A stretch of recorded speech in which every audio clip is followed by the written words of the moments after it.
இந்த ஜார்ஜெட் சாரியில முந்தானி அடிச்சாச்சு. இப்போ இதுக்கு அடிப்பக்கம் கீழ் பார்டருக்கு அடியில் பால்ஸ் வச்சு ஸ்டிச் பண்ண போகிறோம். பால்ஸோட ஒரு பக்கம் பிசுரை மடித்து தைச்சிக்கோங்க. தைச்சிட்டு பால்ஸோட உள்பக்கமும் சாரியோட உள்பக்கமும் ஒன்றா சேர்ற மாதிரி வச்சு அந்த சாரியோட கரையை ஒட்டி தையல் போடணும். இப்படி ஸ்டிச் பண்ணும்போது பால்ஸ்லையும் சேர்த்து ஸ்டிச் விழுகுதான்னு அடியில் நம்ம தூக்கி பார்த்துக்கிட்டே தைக்கணும். இப்படி மெதுவாக தான் தைக்கணும். வீடியோவில் ஷார்ட்ஸில் போடுறதுனால நான் ஸ்பீடாக போட்டிருக்கேன். இது நான் ரொம்ப ஸ்லோவாக தான் தைச்சேன். அந்த பால்ஸ் கொஞ்சம் கூட மேலே ஏறிடக்கூடாது. அப்படி ஏறிடுச்சுன்னா மேலே பார்க்க நமக்கு தையல் இருக்கும். அடியில் பால்ஸ் துணியோட சாரியோட பிடிச்சிருக்காது, தனியாக தூக்கிக்கிட்டு இருக்கும். அதனால் பார்த்து மெதுவாக ரெண்டு துணியும் நல்லா அட்டாச் ஆகணும். ஓரமாக ஒரு 1/4 இன்ச்சு சாரியோட கரையை விட்டு ஒரு புள்ளி அளவு மேலே தூக்கி ஸ்டிச் பண்ணணும். ரொம்ப கீழே ஒட்டியும் தையல் போடக்கூடாது, துணி நழுவிடும், ரெண்டு துணியும் சேராது.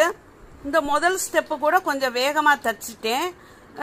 அடுத்த ஸ்டெப்பு கொஞ்சம் நம்ம ஸ்லோவாக தான் தைக்கணும். இப்போ இந்த கீழே ஃபுல்லாக இதை முடிச்சுட்டு அதுக்கப்புறம் நம்ம தைக்கும்போது பின் பண்ணி தைக்கணும். முடிக்கும் போது நல்லா லிஃப்டரை தூக்கி விட்டு ஸ்ட்ராங்காக தையல் போட்டு எடுத்துக்கோங்க.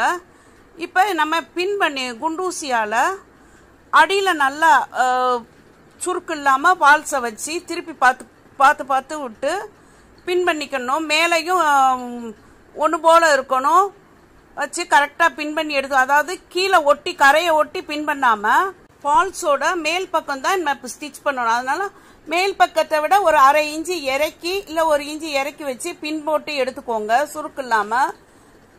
இப்போ இந்த பக்கம் இருந்து நம்ம ஸ்டார்ட் பண்ணணும். ஃபர்ஸ்ட் நம்ம முந்தானி அடிச்ச பக்கத்துல இருந்து ஸ்டார்ட் பண்ணணும். இப்போ நம்ம அடுத்த தையல் போடும்போது சாரியோட சென்டர் பக்கம், அதாவது பால்ஸ் ஃபர்ஸ்ட் ஸ்டிச் பண்ணி முடிச்சோம்ல, அந்த முடிச்ச இடத்துல இருந்து தையல் போட்டுக்கிட்டே வரணும். இது நான் வீடியோவில் தான் ஸ்பீடாக இருக்குது. இது ரொம்ப ஸ்லோவாக தான் தைச்சேன். தைச்சிட்டு வரும்போது தச்சு முடித்த பகுதியில் உள்ள குண்டூசியை எடுத்துடணும். ரெண்டு கையையும் வலது பக்கம் இடது பக்கம் உள்ள கையை நல்லா அப்படி இழுத்து இப்படி வச்சு ரெண்டு பக்கமும் துணியை இழுத்து வச்சு தான் சுருக்கு இல்லாமல் என்னதான் பின் பண்ணியிருந்தாலும் ரெண்டு கையாலும் சாரியை ரெண்டு பக்கமும் நல்லா இழுத்து இப்படி ஸ்டிப்பாக இழுத்து பிடிச்சிக்கிட்டே தான் ஸ்டிச் பண்ணாதான் நமக்கு சுருக்குள்ளாமல் வரும். இப்போ எக்ஸ்ட்ரா உள்ள அந்த பால்ஸை உள்பக்கமாக மடிச்சு விட்டு ஒரு தையல் போட்டணும். இப்போ ஸ்டிச் பண்ணி முடிச்சாச்சு. வெளிப்பக்கமும் உள்பக்கமும் தையல் ரெண்டுலையும் சேர்ந்து விழுந்திருக்கு. எந்த பக்கமும் துணி தூக்கலை, நல்லா படிஞ்சு தையல் விழுந்திருக்கு. Thanks for all. Please subscribe my channel.